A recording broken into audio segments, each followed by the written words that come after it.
Meron ka sa puso. Sige, isawin na lang natin yan. Sige. Relax lang ha. Sumasampalataya ako sa Diyos ang mga Panginoon. Diyos, sa kakilala-kilalas, kagulat-gulat, kakilala-kilala ko, takinatapunan ng bubay ko na. Diyos ni Abraham, Diyos ni Jacob, Diyos ni Isaac, Diyos ni Moses. Panginoon ng lahat ng mga Panginoon, Hari ng lahat ng mga hari. Yahushua, Mesiya, Emmanuel, Salvador del Mundo, tinatawag ko, anong pasimula, nagpapasama sa taong ito. Saan man siya naroroon. Pasok sa katawang ito. Ama, paitulog po sa akin ang inyong ang galigma. Na siyang magpupuksa sa nagpasimula sa taong ito. Sige, saktan niyo yan. Ha? Tigilan mo ha. Titigilan mo to. Ha? Ano ka, mangkukulam? Ha? Sagot. Tinay. Yung tinay. Ha? Aman. Di ako naniniwala sa Diablo ka. Tinay ako. Ama, ipaituloy po sa akin ang espada ng spiritual. Tinay. Saktan niyo to. Oh, sige.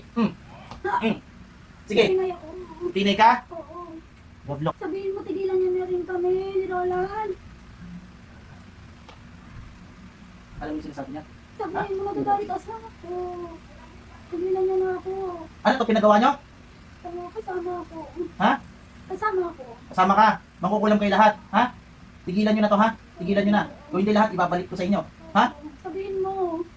Pero naman. Diyos na ganiyan. Diyos na pupuputi ibang gulo ng Diyos sa kinatakutan ng Lucifer. Sa kapangyarihan ng salita ng Diyos na mas matalim pa sa aling matabak. Na siyang tumatago sa kaluluwa, sa espiritu, at sa kasukasuan, at sa mga buto. Titila. Balik sa halika. Easy. Nakita mo sila? Nakita mo sila? Ha? Relax lang. May naman ako. Upload ko lang sa Facebook.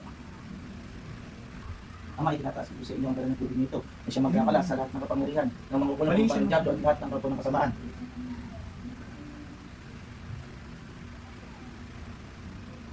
Ano yung tapusin?